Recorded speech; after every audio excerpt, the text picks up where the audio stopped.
Hey, Algebra 1. We are going to get started with Chapter 5. We're going to talk about slope. I know this should be a review based on working with you in class, that you've already been through slope-intercept form and a couple different things. Sorry, I got a little mess here. I'm trying to figure out what to do next. I think the idea is slope is all around us. So what we're going to do is try and look around this picture and see if you can't find some different things that you have some slope right now, right? Like I see this tree right here. Right, I see this line going up just a little bit. Certainly these the train tracks.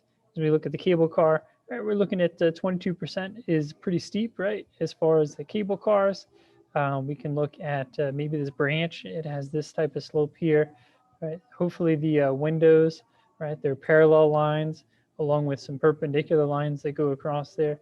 So the idea is just that you have slope all around you. You just don't realize it. We don't think of it that way. So we just want to make yourself more aware of it. I do have one warm-up question for you over here, right? Trying to solve this proportion. And that's going to be super important when we get to the end of the lesson here. So do you remember how to cross multiply? So there'd be 5 times x minus 1. What should it be equal to? It should be equal to 12.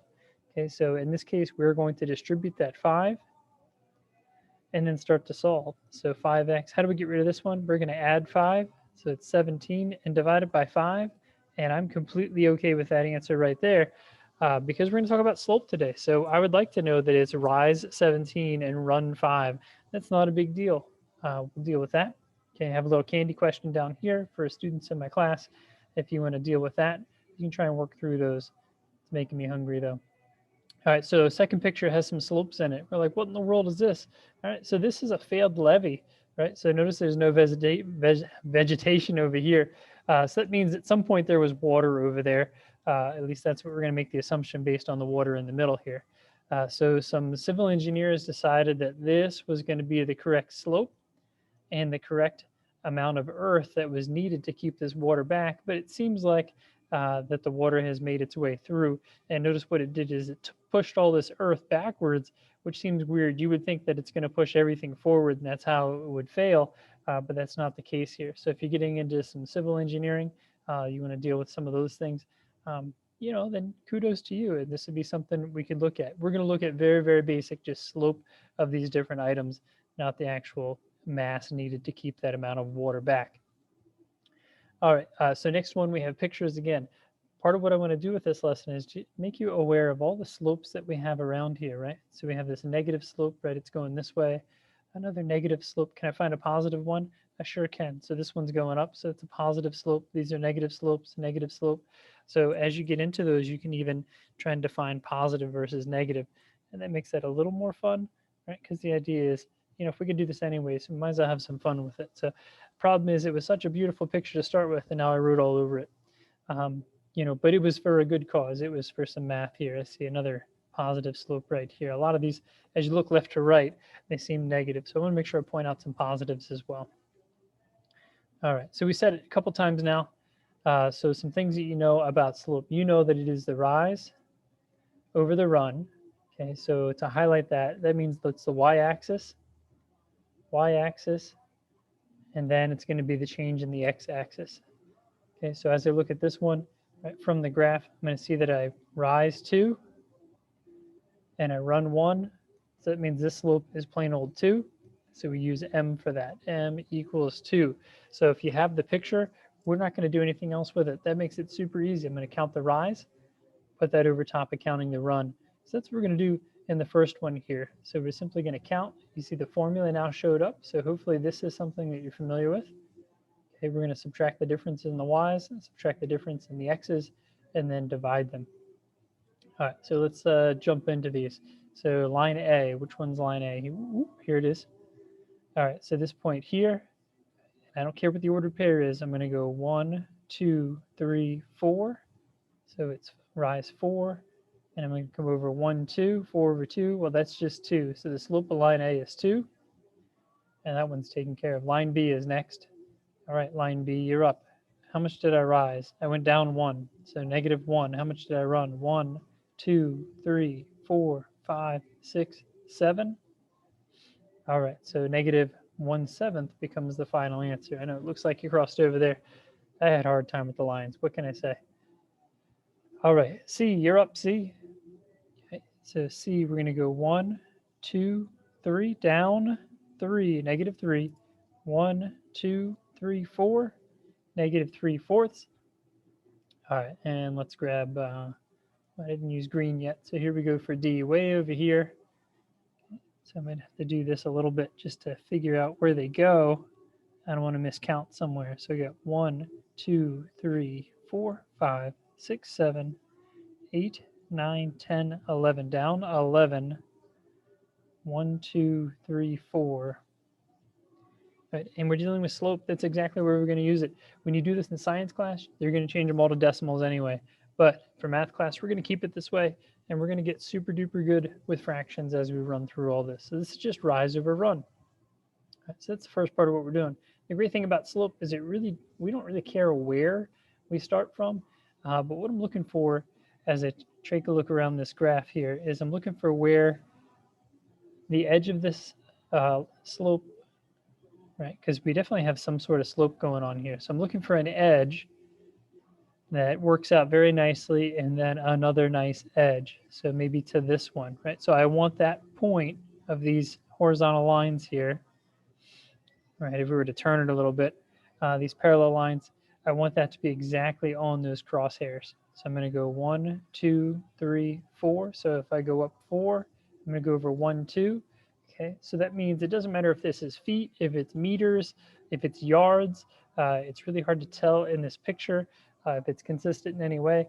I know the ratio is rise 4, run 2. So the ratio is in its basic form in a unit rate is 2. So I should rise 2 for every 1 that we move over.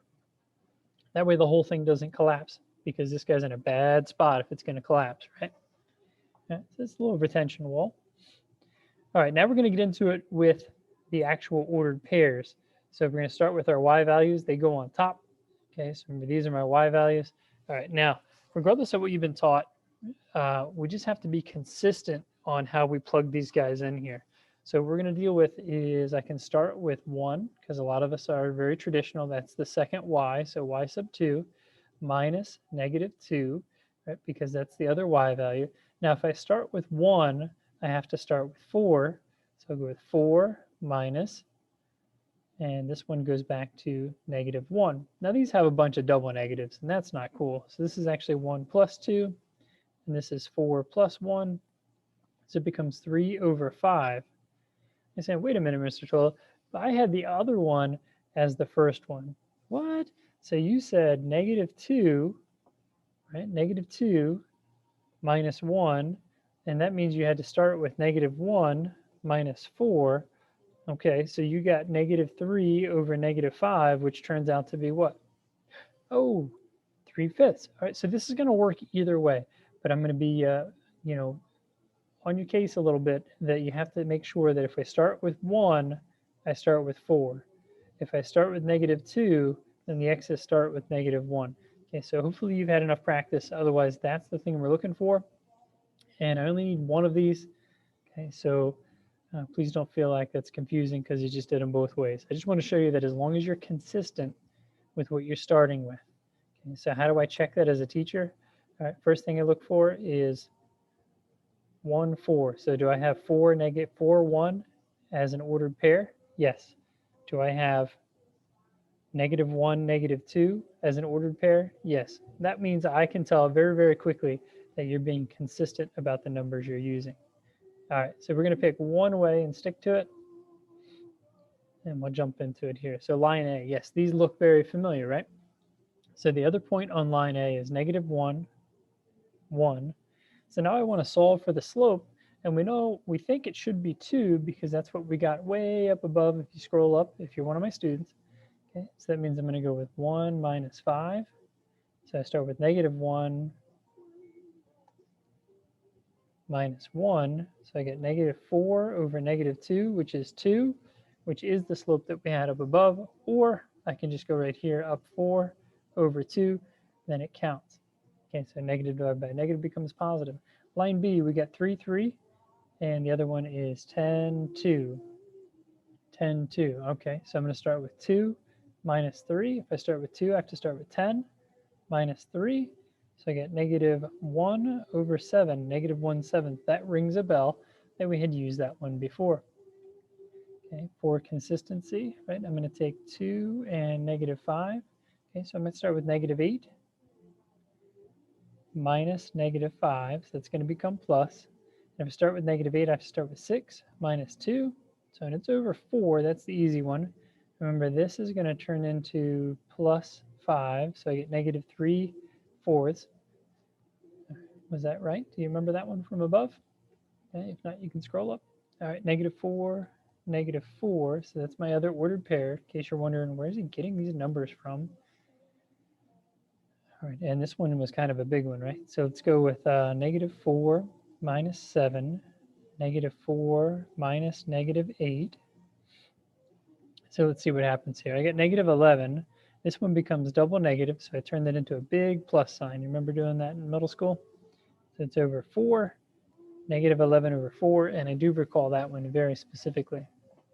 All right, now, if you've ever flown in an airplane before, you'll find out in class. But watch this video real quick in class. It has to do with being a pilot, an airplane pilot, an airplane driver, a pilot.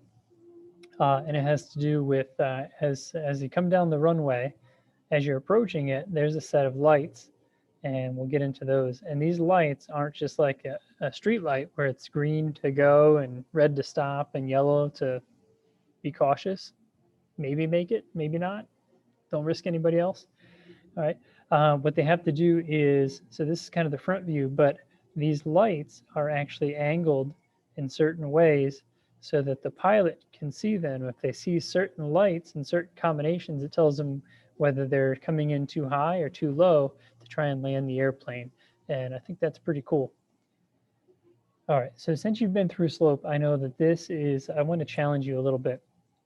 So this is kind of the new thing if you didn't do this before with slope. And now what I'm asking you to do is find an R value, right? This is actually an X, right? So I'm going to give you a slope. I'm going to give you a full ordered pair, and then I'm going to give you part of an ordered pair. So we're going to use the slope formula. So it's the first thing. Slope equals y2 minus y1 over x2 minus x1. Because anytime I'm going to deal with a formula, I want to have that so I can just plug things in. All right, so what do you want to use as y2? All right, I heard you, negative 3. So I'll make it negative 3 minus 6. And if I start with negative 3, I better start with what? 10. So 10 minus r. What's it equal to? It's equal to negative 3 over 2. Let's clean up a little bit. All right, same thing I have to do with my kids at the home. Right, so they're like toys everywhere. I'm like, clean it up. Let's go. Got things to do. I stepped on a Lego. You know that hurts. All right, so this is negative 9. All right, remember the warm-up problem? Here's why we did it. Okay, so let's cross multiply. So we can find out what this x value has to be to get a slope of negative 3 over 2. All right, so in the blue here, we got negative 18. In the yellow, I get negative 3. I have to take that times 10 minus r. All right, so I get a couple options here. Up before, I did not want to divide because whatever it was, 17 was not divisible by 5. But here, 18 is divisible by 3. So I'm going to take this little shortcut. I'm going to say 10 minus r equals, that's going to give me 6. We're going to subtract 10. All right, so here's what I have. I have negative r equals negative 4. So r, if I divide by a negative, has to be positive, right? Negative 1, negative 1. R is positive 4. All right, so what I'm going to do is double check that. Does that work? If I put 4 in here, 10 minus 4, well, that's 6. Okay, so would 9 over 6 turn out to be 3 over 2? Yes, of course it is. These are slope masters. Nice work, Sensei. Let's solve another one. All right, so same idea. We have x. All right, my slope's a little bit different this time, and I'll show you how to deal with that. So let's get everything plugged in. Let's start with negative 7 minus 3, negative 5 minus x, and we have negative 6. All right, now if I want to cross multiply it, this just hurts. It hurts my brain if I don't see a fraction over here. So make it into a fraction. Hurts my brain, man. All right, and then we're going to cross multiply. We'll get these things together. What didn't we do? We didn't put the Legos away. Doggone kids. Here we go. Negative 10, right? Now let's actually cross multiply. So negative 10 equals negative 6 times negative 5 minus x. Whew, man, we're just cooking this thing up. All right, I can't divide by negative 6 because that's going to give me a decimal or fraction, and I don't want to deal with that. You don't either. Yeah, no, you don't. Don't argue with me. Here we go. 30 plus 6x. Let's get rid of the 30. So 6x, you're equal to negative 40. Then we divide it by 6. All right, so it's definitely going to be negative. All right, we can divide by what, 2? So I'll make it 20 over 3. I'll take that as an answer. All right. What, you made it a mixed number? Go ahead, make it a mixed number if you want to. It doesn't matter. Okay. All right, okay, let's try it again. So the big thing here is if you have a slope and it's a whole number or an integer or something like that, just put it over 1 so when you drop everything in here, it's not confusing at all. We could do this with a missing y value. It really wouldn't matter. So let's do 12 minus negative 4. Okay, so 5 minus r, it's equal to 8 over 1. I'm going to automatically make that over 1. All right, remember to clean up the Legos. All right, this means plus, so this is actually 16. So 16 equals 8 times 5 minus r. How'd you get that? Cross multiply. Hey, I thought I hit the highlighter there. Let's undo that. Let's see if it'll catch up. Yeah. There we go. Highlight. Here we go. That gave you enough time to think about this one. So is 16 divisible by 8? Oh yeah, that's what the Kool-Aid man says. 2 equals 5 minus r. Let's subtract the 5. Negative r, you're negative 3. Let's divide by negative 1. R turns out to be 3. And again, all these answers you can plug right in to make sure we have it. So we're going to use the idea of slope, right? You came in, you're like, I gotta watch about slope. I'm not going to learn anything new today. So hopefully you see why we did those proportions early in the year to cross multiply so we can do that.